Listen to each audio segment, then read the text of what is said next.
The 1991 football season at the University of Cincinnati was marked by contrasts. It was a time of accomplishments and disappointments, stellar play, and costly mistakes. En route, UC incurred its worst football loss ever and put together a series of offensive performances not seen in nearly 4 decades. It was year 3 of the rebuilding program put together by head coach Tim Murphy.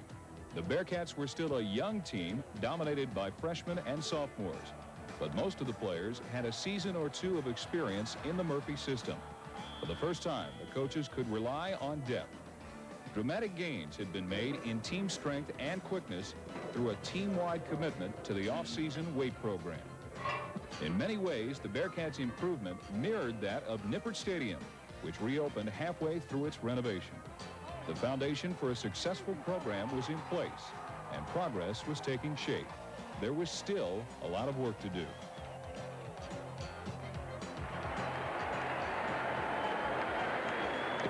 The Bearcats' start didn't provide the evidence of improvement which UC fans had expected. Penn State took advantage of Cincinnati's miscues to run up an 81-0 win, handing UC its largest setback ever.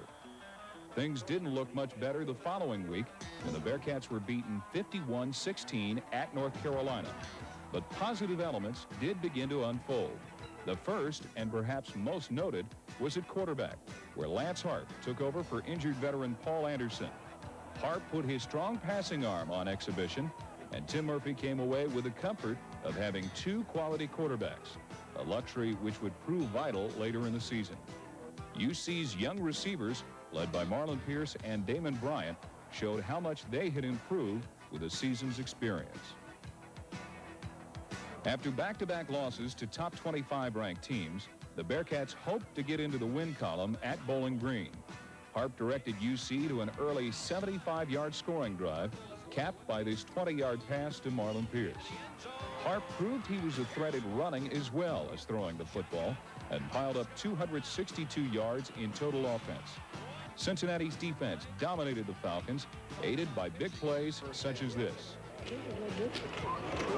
Option, pitch to Smith behind them, and it was picked off.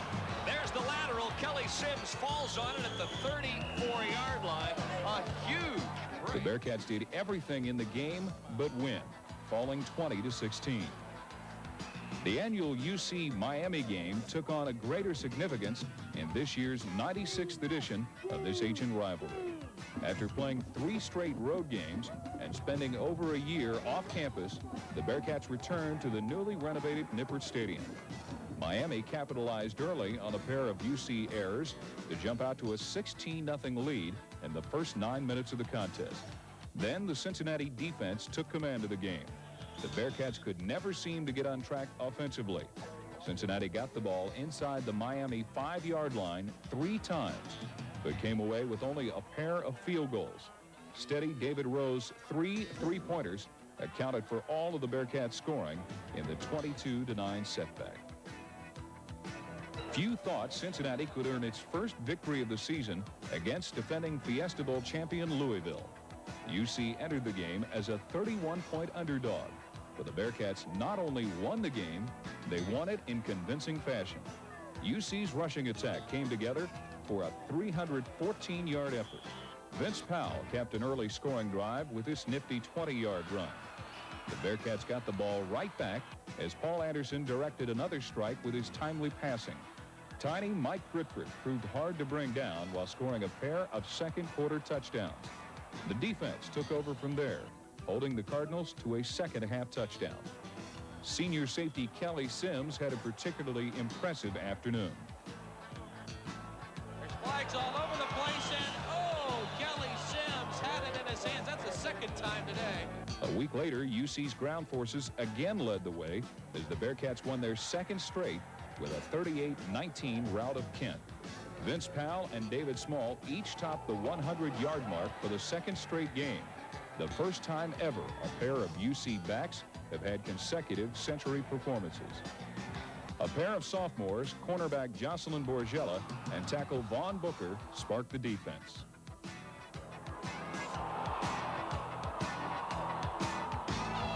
Virginia Tech derailed the Bearcat Express with a 56-9 defeat. Despite the lopsided score, Cincinnati dominated Tech statistically, rolling up 460 yards. David Small turned in his third straight 100-plus rushing performance with 122 yards. This 77-yard Harp to Bryant pass play was the lone offensive highlight.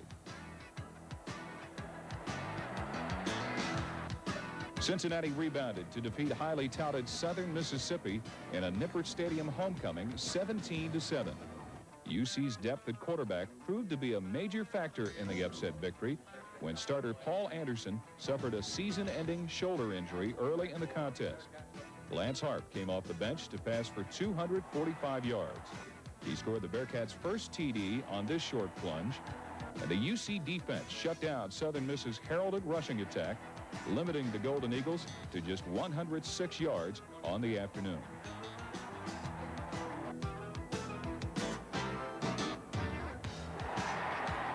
Once again, there was reason for optimism in the Bearcat camp.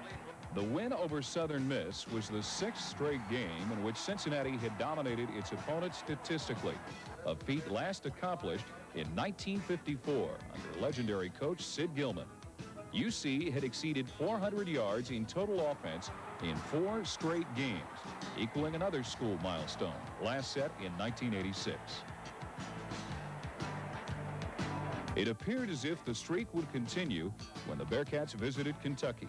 Cincinnati stunned the Wildcats with 2 quick touchdowns to take a 14-0 lead. Ronnie Shannon had one of his finest days as a Bearcat, intercepting a pass, returning a punt 36 yards, and making 13 tackles. However, the Wildcat defense forced 2 UC fumbles, which led to touchdowns and a 17-14 fourth-quarter lead. With 4 minutes to play, UC began an impressive drive that took them from their own 4 to the Kentucky 2. UC settled for what appeared to be a game-tying field goal by David Rowe, but with 1 second remaining, Kentucky connected on this 53-yard game-winning field goal. Cincinnati rebounded as they handed a solid Middle Tennessee team a 30-10 defeat at Nippert. David Small rushed for 219 yards, the 4th highest single-game total ever by a UC back. The Bearcat defense held Middle Tennessee's ground game to less than half its per-game average. Sophomore linebacker Nate Dingle keyed the effort with 4 tackles for loss. Just as it had opened the season against nationally ranked opposition, UC closed the 1991 campaign against an East Carolina team which had climbed to 14th in the national polls. The UC defense pressured the bull-bound Pirates' nationally rated passing attack, while on offense, Lance Harp and Marlon Pearce put on a show of their own. UC was in a position to pull off the upset until the final 2 minutes before falling 30-19. The Bearcats closed the season knowing they could compete with the best.